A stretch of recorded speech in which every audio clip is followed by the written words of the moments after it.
Olá, bem-vindo ao Panorama, com reportagens que foram destaque no seu jornal, o Telejornal da TVT, sempre com o ponto de vista da democracia e dos direitos humanos. O governo interino de Michel Temer chegou aos 100 dias envolvido em denúncias e enfrentando protestos quase diários em todo o país. Em comum, as manifestações têm como alvo o desmonte de programas sociais. O site Alerta Social fez um levantamento de todas as perdas e ameaças que atingem os brasileiros. E os resultados são, de fato, alarmantes. Veja na reportagem de Vanessa Nakazato. 100 dias de mandato e já passa de 100 itens a lista de retrocessos e desmontes feitos pelo governo interino Michel Temer em todos os setores.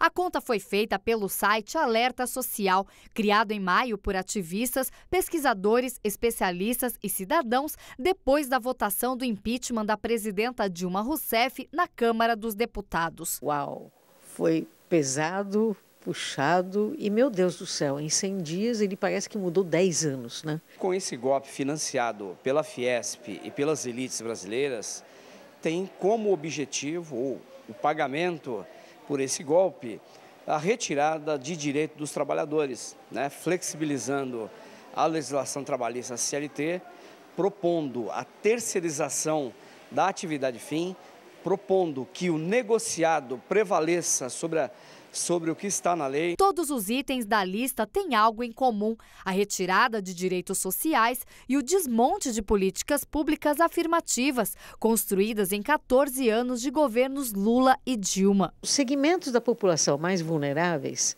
acabaram sendo cortados e vão ter mais coisas cortadas mais adiante, né?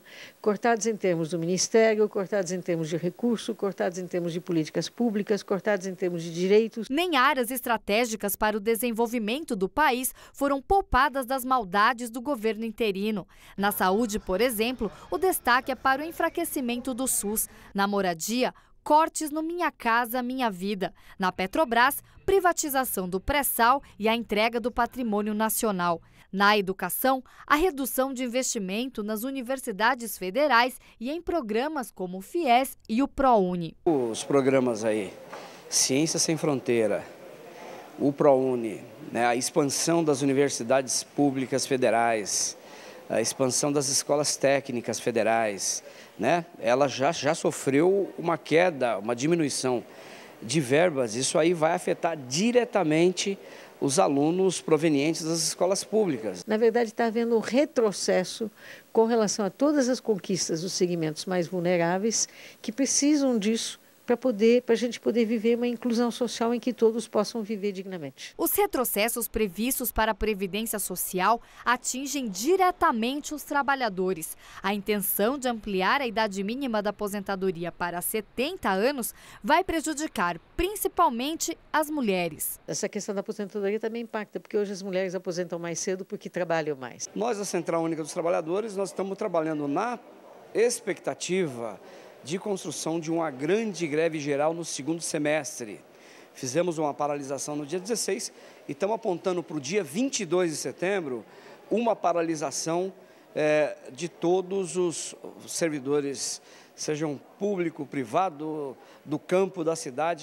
E falando em retrocessos do governo interino, olha só o que está acontecendo com o Conselho Nacional de Política sobre Drogas. As entidades da sociedade civil que lidam com dependentes químicos e o consumo de drogas estão indignadas com a indicação de Osmar Terra para o CONAD. O deputado PMDBista, que há pouco tempo virou ministro do governo interino, é visto como representante do que é de mais atrasado nesse setor. O médico Osmar Terra, ministro do Desenvolvimento Social e Agrário, é defensor da internação compulsória de dependentes químicos. Ele também é contra a descriminalização do consumo de drogas.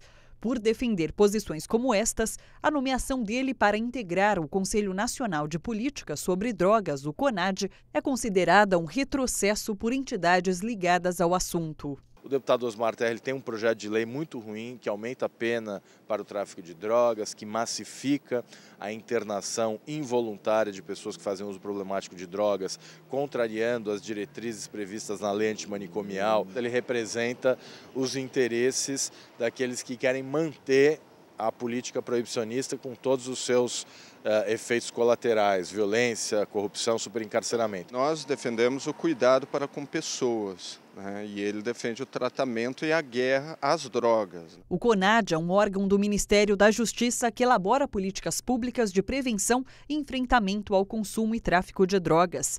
É formado por representantes da sociedade civil e do governo. O Ministério do Desenvolvimento Social tem direito a uma vaga no conselho.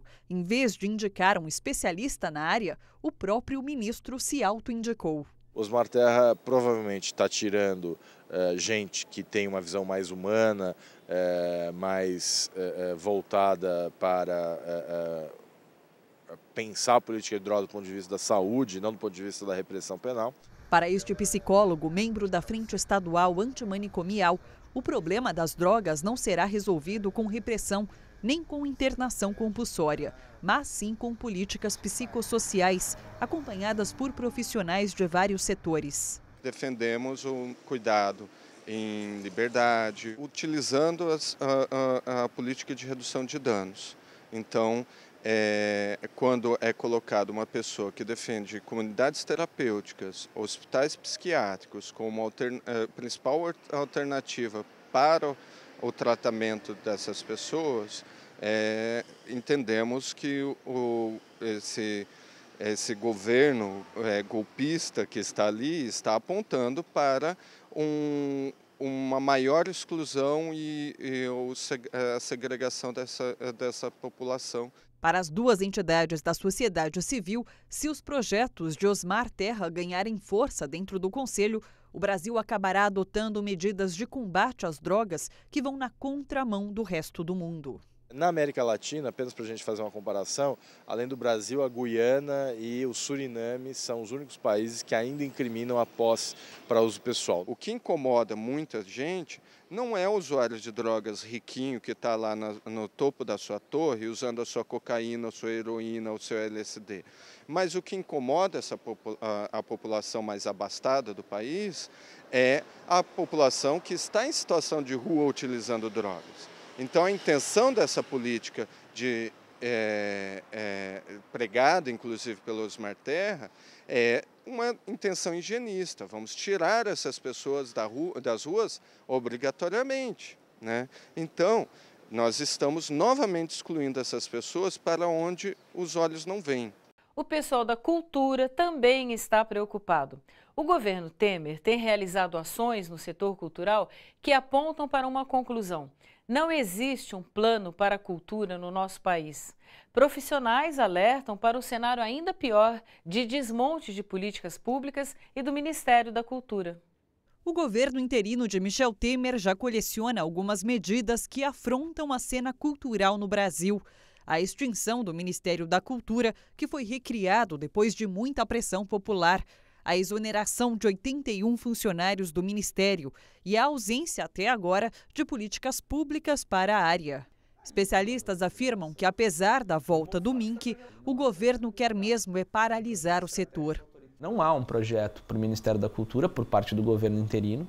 O que há é um projeto de desmonte daquilo que foi feito e, principalmente, um projeto estratégico de desarticular o campo cultural, que é um foco de resistência à ruptura democrática. Um dos fatores que eu acredito levou o presidente interino a intervir no Ministério foi para desarticular, acreditando que com isso ele desarticularia o campo cultural. O que ele conseguiu fazer foi coesionar esse campo, que passou então a defender a continuidade do Ministério. Na avaliação de Rodrigo, o retorno do Ministério da Cultura não significa o fortalecimento de políticas públicas na área e tem inspiração em acontecimentos do passado recente. Michel Temer se encontra com Fernando Collor de Mello e ele dá um conselho ao Temer. Diz, devolve o Ministério da Cultura, porque isso aí causa muito barulho, atrapalha e depois isso não traz muito benefício porque custa pouco e tal. É mais fácil você deixar ele ali, né, numa condição, em petição de miséria, do que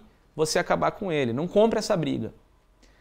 e porque ele disse que isso foi uma das coisas que me desestabilizou quando ele foi presidente. Então foi uma dica do Collor para o Michel Temer. Eu acho que ele está seguindo essa dica do Collor. Quando ele demite 81 pessoas do Ministério que tinham capacidade técnica instalada, que vinham desenvolvendo trabalhos, às vezes, desde outros governos, muitos desde outro governo, para tirar de dentro do Ministério qualquer foco de resistência ao atual governo, o que eles estão fazendo é buscando gradativamente produzir o silêncio. Enfraquecer e criminalizar todo tipo de pensamento, de construção de pensamento, de reflexão que se opõe a eles. Na prática, o corte de verba inviabiliza uma série de ações. Uma colega que ganhou um prêmio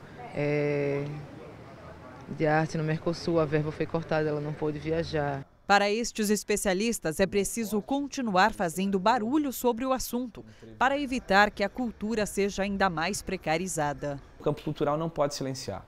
O campo cultural precisa manter-se ativo, vivo, falante, disputando o espaço e os valores na sociedade brasileira, para que a gente não permita que o silêncio seja o ambiente de reprodução do fascismo e que isso gere, de fato, o fim da nossa voz na nossa sociedade. Eles não têm um projeto, mas se eles tiverem, o projeto, eu não tenho dúvida, vai ser o de construir legitimidade para um governo ilegítimo. No próximo bloco, você acompanha as mobilizações do Dia Nacional de Luta em Defesa do Emprego e dos Direitos Trabalhistas e também a pressão dos estudantes secundaristas na CPI que investiga a máfia da merenda no estado de São Paulo. O Panorama já volta.